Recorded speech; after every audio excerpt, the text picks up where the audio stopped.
Túto bundičku som našla v Reske, ako som triedila veci na vyšívací workshop. Sadla mi ako uliata, ale na moju mini postavu bola dlhá a tak som sa ju rozhodla skrátiť. Rovnako to chcelo dať preč aj tieto detaily na manžetách. A nakoniec pribudne aj vyšívka.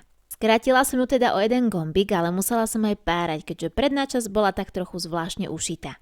Odstrihla som teda 4 cm, sadla som za overlock a vďaka slniečku zistila, že moje baby hair si žijú vlastný život. Po tomto stehu som kraj len zahla a zašila. Tým manžetám aj tam bolo treba párať, musela som otvoriť tento šev.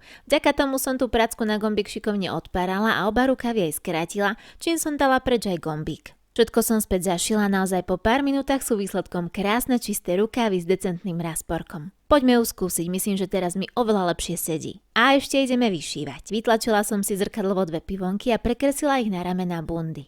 Vyšila som ich klasickým stonkovým stehom a zvolila som si čiernu bavlnku. A výsledok je jedna elegantná lafloritovská bundička v mojej novej obľúbenej farbe. Ako málo stačí vytvoriť si svoj personalizovaný kúsok však?